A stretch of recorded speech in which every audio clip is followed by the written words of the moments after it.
Ke kuda. Ini kalau ke kuda tak kuat, tahu-tahu berdebus.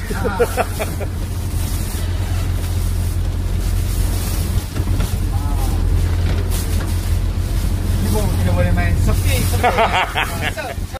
Aduh. Aku tu nak mancing lah, badan.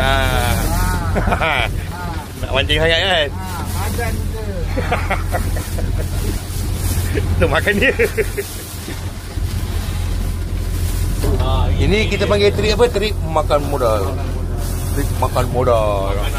Makan alun. Oh, ni namanya trik makan alun.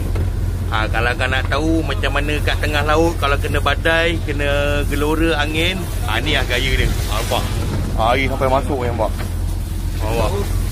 Ini kalau tak biasa, muntah hijau.